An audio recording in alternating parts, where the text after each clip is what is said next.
we're so self-righteous as a society now that if you disagree with what I'm saying, then you are discriminating in some aspect of it. Okay, so then we're the same as Putin in Russia. Yeah.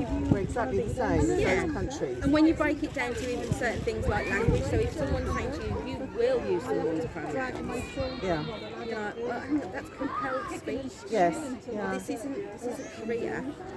And we have free speech and we have opinions and we have our own beliefs. But the pylon is I'm so glad you're not teaching anymore because it must be absolutely. Oh well, I couldn't have done it. But I mean, to me, there's actually nothing offensive about he, she. No. If you choose to find it offensive, they're just words. Yeah, exactly. They're not derogatory words at all. No. And I've got children, grandchildren. I would hate to say, how are they, or or not how are you, but how is your sister? How is they? Or how are? I wouldn't even know how to say it. It's such a weird. Don't take offence. No. It's just a word. And the thing is with pronouns, and I have this argument all the time because personally I refuse to be told what pronouns to use because especially if my best friend's an English teacher and she will argue this with me all the time and I say to her, but you teach English. A pronoun is a third person descriptive word. Yeah. So you can't tell me Yes. how I can describe you when you're not here. And that's a grammatical thing that's gone back to Latin and Shakespeare. Have they all been wrong? Exactly. Oh my God. So, but you can tell me that your pronouns are whatever. Yeah. That's good for you. But that's not to say that when I leave you and I'm talking about you, I'm going to use those pronouns because it's up to me how I describe you. And you mustn't make other people feel they have to use them. Yeah. And it isn't legal. No. And therefore you have no more right than anybody else saying, well, actually there are legal rights for people who are male or female. Yeah. We do have legal rights for them. Exactly. Well, Exactly you right. don't- She knows. She does. She's wonderful. But I'm horrified what Yeah.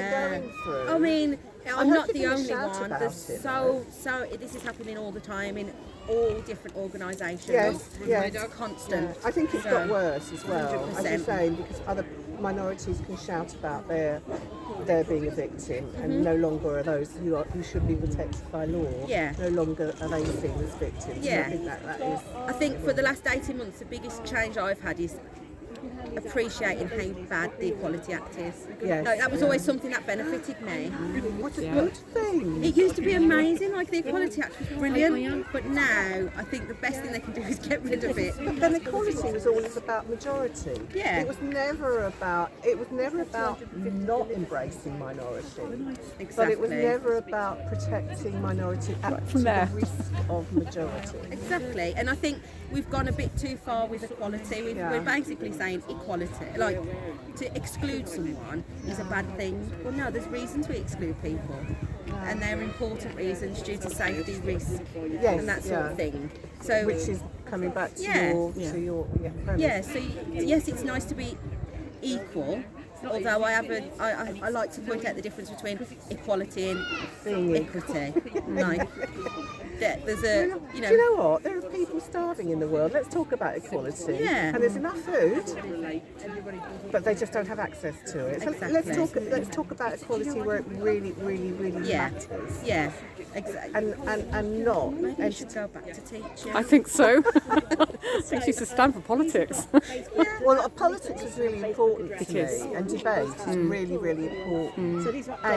And, but I'd be horrified if I had a classroom of young people in front of me saying what you're saying. And I think deep down inside, if they had someone presenting the other argument, they would balance that. But obviously that's not happening anymore. It's making space for children to have the argument because I think they can see both sides, but at the moment they're not being afforded the opportunity. They're being given information and told that's fact. Yes. And there's no countering debate. No. So I teach. So I'm a paramedic, but I teach the student paramedics coming in. Yes. Yeah. And I think it's so easy if someone makes a statement to say, well, where does that come? Yeah. Let's go backwards with that. Yes, yeah, and I felt there used to be modern languages, but I wanted to move out of that because we could debate, and I felt it's the only lesson where they really, really could debate and feel safe, and that was really, really important as well, the feeling safe. And I had no time for the national curriculum. I think it's wrong. It sets you up for failure. So again, I shouldn't be going on. No, it's, No, you it's can talk what you interesting like, that you yeah. said you taught PHSE, Yeah. because when you look at it from now, that usually is the biggest part of the problem, because it's not a regulated, it's mandated that it has to be taught, but it's I not know, regulated, but, no, and and, we've been fighting for that. and so people Years, can come in and years. they're going to external organisations who are then saying, well, we'll come and do it, we're the experts, we'll come in and then this is where it's getting.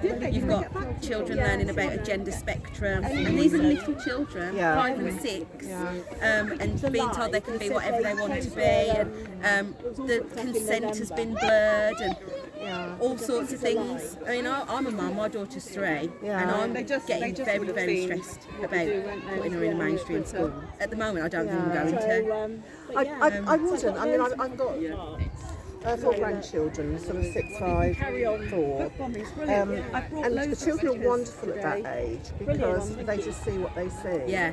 So, for example, in my son's, he's 6 years old, there's a little boy, whenever he goes to parties and it's all they dress up, he'll wear a princess costume. And they don't think, the gender lovely. doesn't even come No. into Yeah, and that's it. how it should be. Of course it is. If you want to be, if my daughter came home and said, "Mummy, I think I'm a boy," I'd say, "Okay, what does being a boy mean?" Yeah. Because they're so lateral thinking. It's going to Yes, be, yeah. well, I like blue and I like to play with cars and I like to climb trees. Well, you're a girl, but you can do all of those Yes. things. But that conversation isn't happening. And at the same time, it's the I didn't same. know.